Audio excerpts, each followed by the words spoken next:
My sister and parents stormed into my inherited house, claiming Grandma left it to me by mistake and pressured me to sign it over. When they showed me her real will, I said faking documents is a felony. When they realized what I'd inherited, my sister Kayla said it like she was announcing a weather update. Grandma left you the beach house by mistake, she told me, leaning forward across the conference table. Sign it over. She meant it for my kids. The probate attorney's office in uptown Dallas smelled like lemon cleaner and expensive coffee.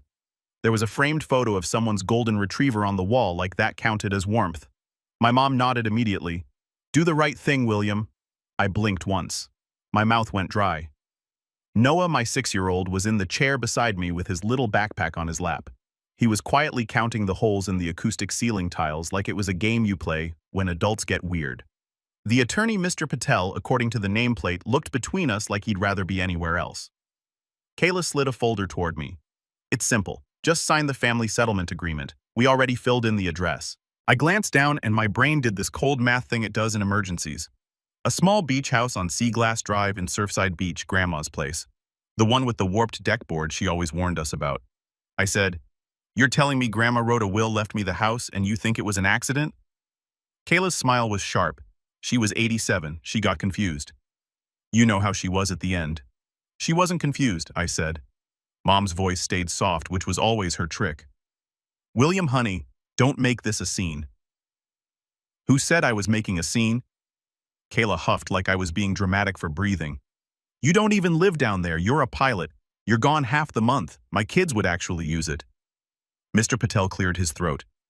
The document presented is dated June 12, 2018. It does list William Carter as the device of the Surfside Beach property. Mom jumped in fast and he's going to do the right thing. Noah's fingers tightened on his backpack zipper. He didn't look up. He just got very still. I turned to my mom. Define right thing. She didn't hesitate. You sign it over. Family helps family, Kayla added. Plus, Grandma always said she wanted something for the little ones. She meant my twins. I stared at the page where my name was printed in clean legal font like it belonged to someone else. William James Carter Devesey. My hands went cold under the table. My leg bounced once, then stopped. I forced it still. Where did you get this? I asked. Kayla shrugged. Mom had it. Grandma kept everything at her house anyway. Mom smiled like that answered everything. Mr. Patel slid a pen toward me. This agreement would need to be executed properly and filed with the court, but yes, your signature would indicate you're disclaiming your interest in the property. Kayla's eyes stayed on the pen like it was candy. Mom said, please don't be selfish. Noah whispered, barely audible, Dad. I reached over and squeezed his knee once. A quiet check-in. I'm here. Then I looked up at Kayla and my mom, and the strangest thing happened. I smiled. Not happy, not friendly, just calm. Sure, I said. Let's do it. Kayla's shoulders loosened like she just wants something. Mom exhaled, relieved. Good. I picked up the pen. I signed. I didn't scream. I didn't argue. I just said, can I get a copy of everything we signed today? I'm William. I'm 36. I fly a 737 out of DFW, which means my life runs on checklists, timestamps, and the kind of calm voice you use when people panic at 30,000 feet. I live in Dallas, Texas. I'm also a dad. Emma is 9. Noah is 6. Their mom and I split when Noah was 2. Nothing dramatic, just two people realizing fine isn't the same as healthy. My family, though, my family runs on drama with a polite label slapped on it. My mom's favorite phrase is keep it smooth. Kayla's favorite phrase is it's not a big deal. And Grandma, Evelyn Carter, was the only person who ever looked at me and said, you're not crazy. They just benefit when you doubt yourself. She bought the Surfside Beach house in 2009, back when you could still find something small near the water without selling a kidney. She called it her salt air reset. 2 bedrooms, 1 bath, sun-faded shutters, and a kitchen table that wobbled unless you jammed a folded napkin under one leg. When Emma was little, Grandma would let her help wash seashells in the sink. Emma would line them up by size like it mattered. Noah just tried to eat sand because he's Noah. Kayla hated that Grandma liked my kids. She never said it out loud, but it lived in her face. The pattern wasn't subtle. It was just consistent. Incident 1 was July 2021. I was on reserve, exhausted, and I stopped by Mom's house to pick up Emma after a sleepover. Emma came out quiet, clutching her little unicorn backpack. In the car, she said, Aunt Kayla said, "My iPad is too nice for me." I asked, "What happened?" Emma stared at her hands. She took it. She said her twins needed it for learning apps. Grandma bought it for me, but Kayla said Grandma didn't understand what kids need now. When I walked back inside and asked for it, Kayla did the reasonable voice cruelty thing. "William, don't freak out. It's just an iPad." "It's Emma's," I said. Mom stood behind her like a backup singer. "Kayla's having a hard time. Be flexible." I swallowed it. I bought Emma another case. I told myself it was temporary. It wasn't. Incident 2 was October 2022, when Grandma fell and broke her wrist. She was angry about it, which was how you knew she was still herself. I flew in from a Phoenix turn and went straight to the rehab facility in Plano. Grandma had her glasses on and a notebook open like she was doing taxes. She said Kayla's been asking questions. What kind of questions? The kind where she thinks if she says it sweetly, it's not rude. Grandma's eyes narrowed. She asked me to put things in writing for the twins. I asked, "Did you?" Grandma snorted. I told her I'm not dead yet. 2 days later, Kayla texted me. "Kayla, Mom says Grandma's finances are a mess. You should stay out of it." Kayla, "You don't understand elder stuff, Kayla. Also, Grandma said you're the executive. That's not fair." I screenshotted because, again, pilot brain. If it isn't documented, it didn't happen. Then there was Incident 3, March 2023. Grandma called me at 6:14 a.m. Her voice was flat. "William, did you authorize a change of address?" I sat up in bed. "No, my mail is going to your mother's house," she said. "Medical, bank, everything." I drove over there after my shift. Mom acted offended that I was even asking. "Oh, Evelyn probably clicked something online," she said. "We're just helping." Grandma stood in the hallway holding a printed USPS confirmation like a weapon. She looked at my mom and said, "I didn't click anything." "You did." Mom smiled, didn't move. "Don't be dramatic." Grandma turned to me and said, "Take me to the bank." At Wells Fargo in Lakewood, the teller confirmed the address change was done in person. In person, someone had stood there with ID and moved Grandma's life into my mother's mailbox. Grandma's hand shook as she signed the reversal form. Not fear rage. In the car, she said quietly, "If anything happens to me, they will try to take what I leave your kids." I said then, "Don't leave anything. Spend it, travel, burn it on cruise ship." Bingo. She actually laughed. Then she said, "No, I'm going to do it correctly, and I'm going to do it in writing they can't smooth away." That summer, she asked me to drive her to my uncle's office.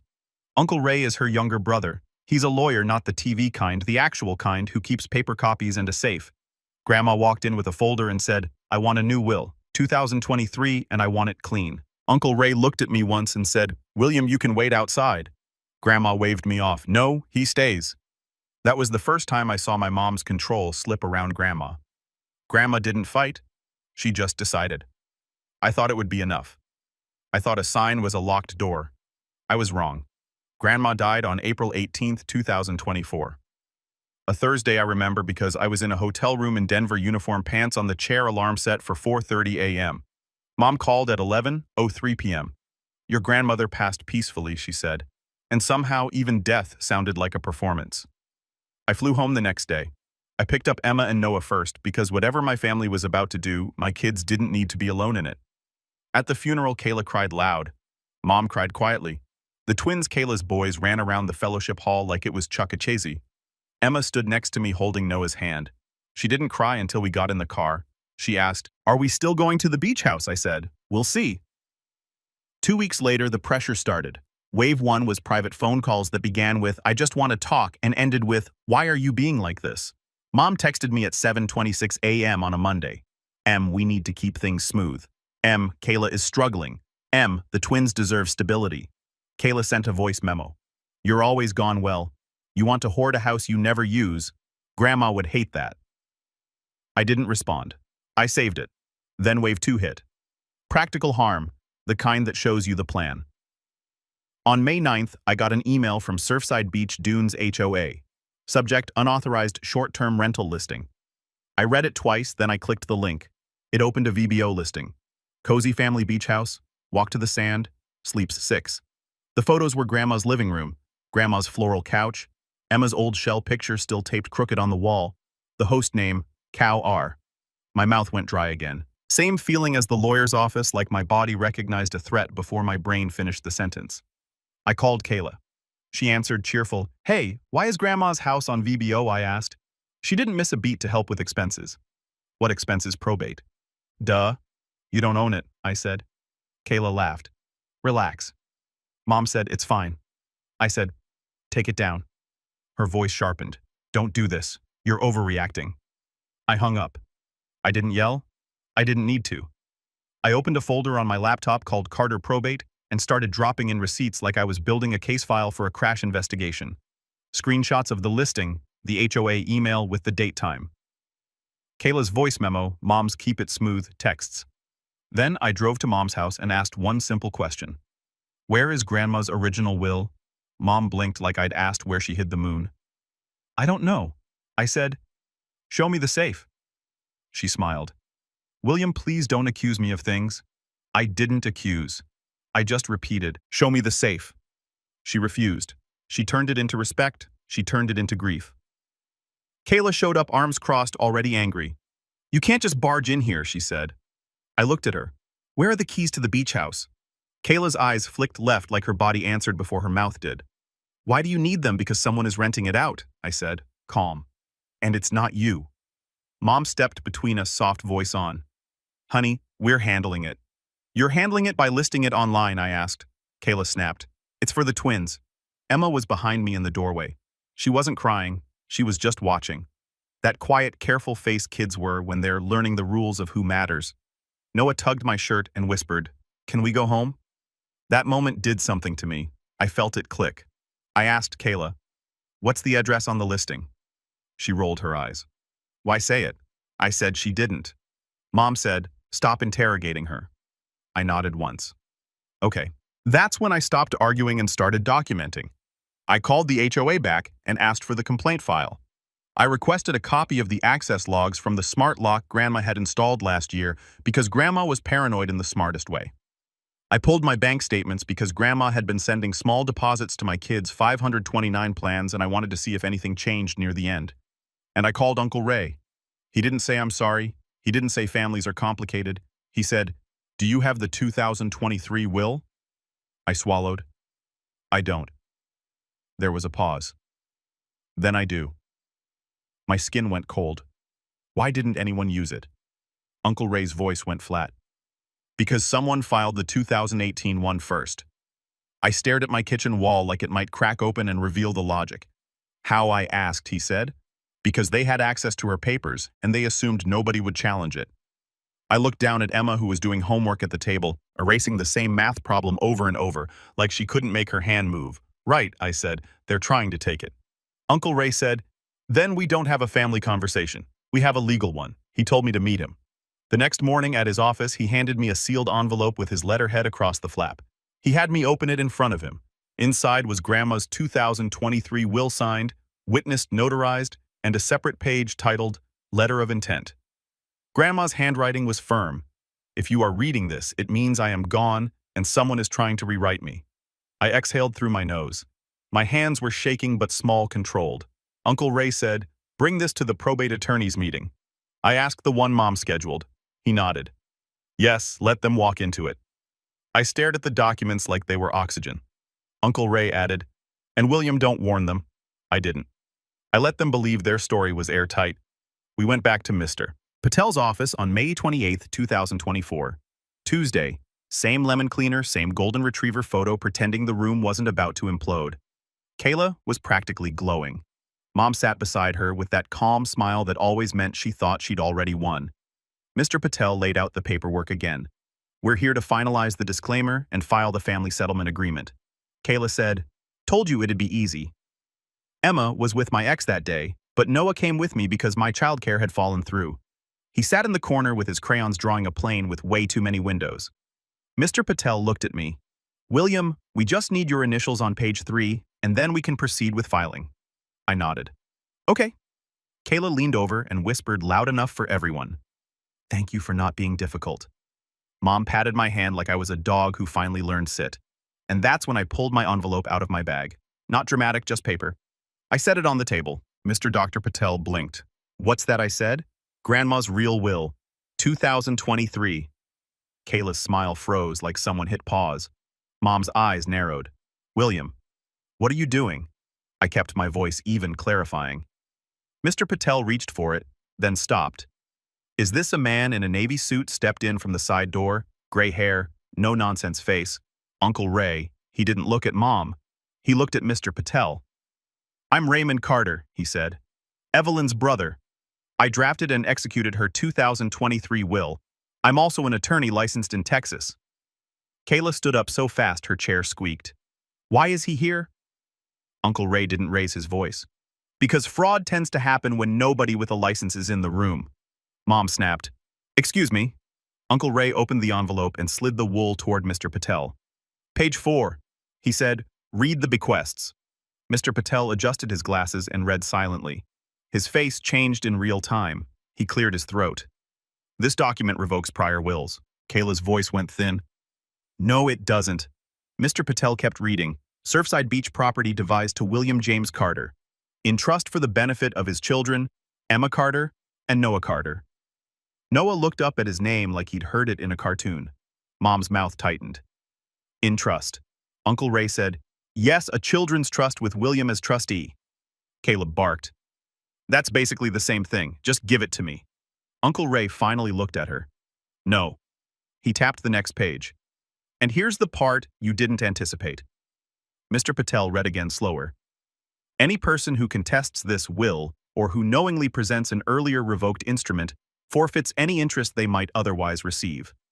Kayla's face went pale. I wasn't getting anything anyway.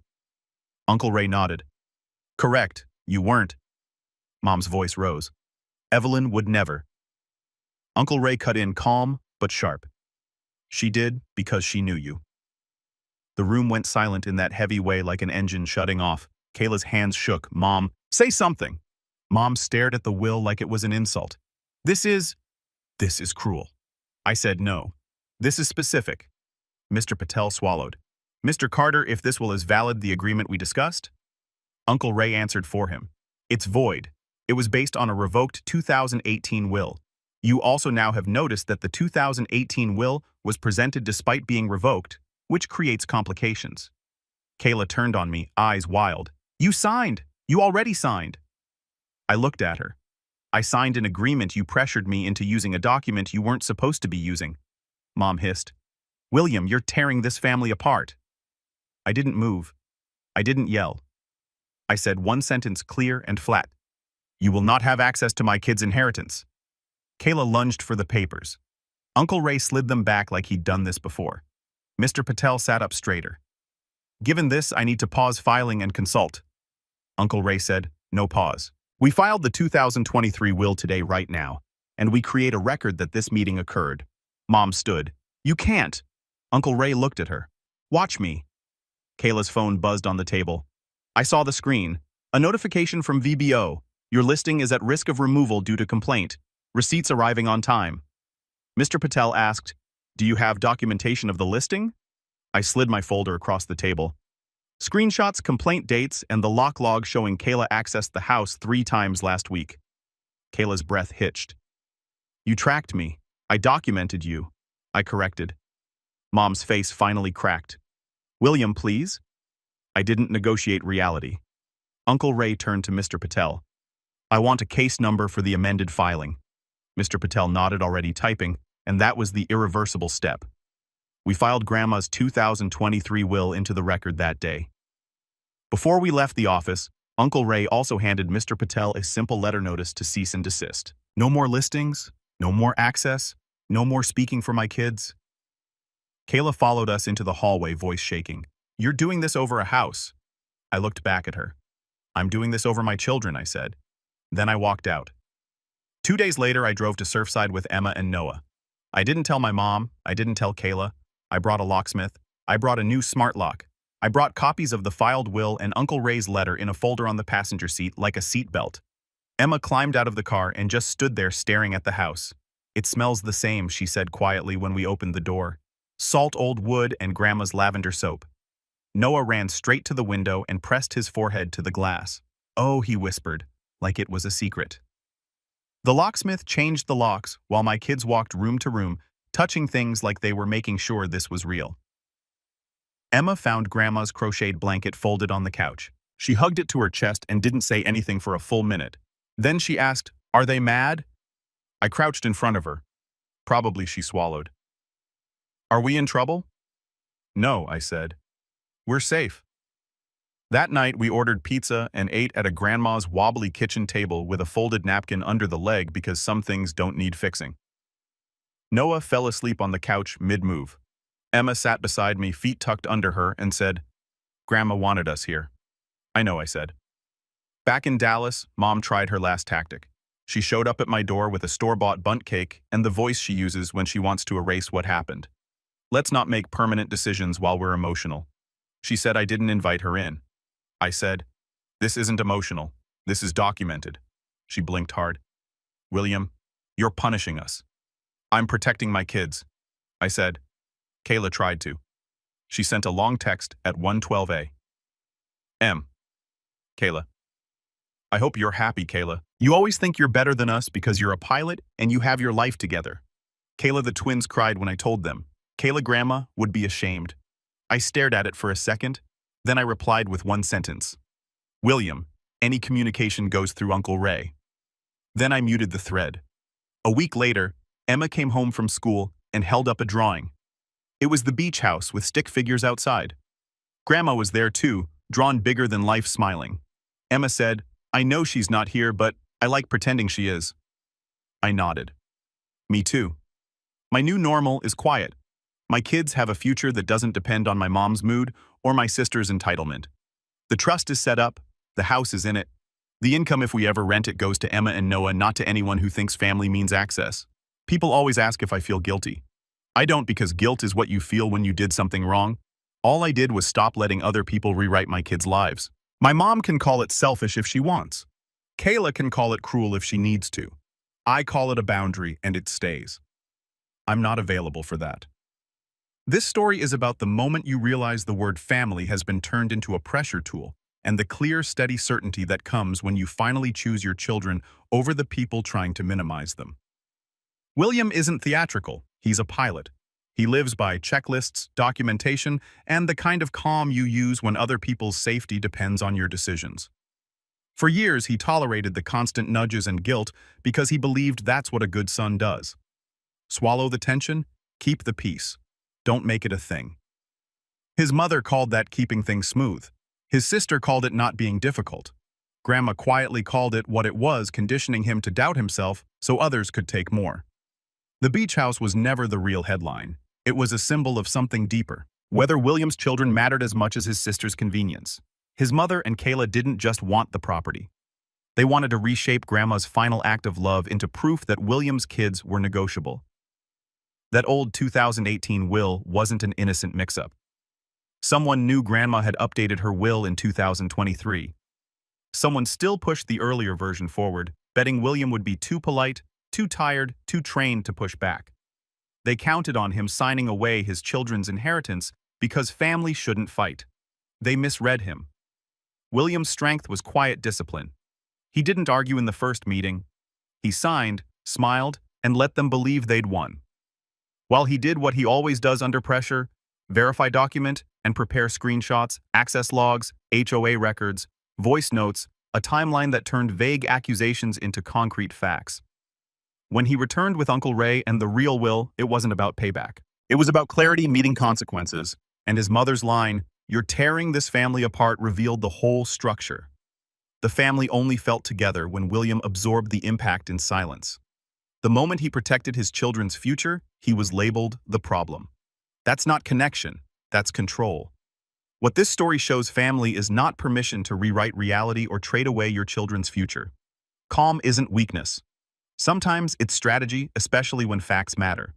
The people most upset by boundaries are often the ones who benefited from you having none.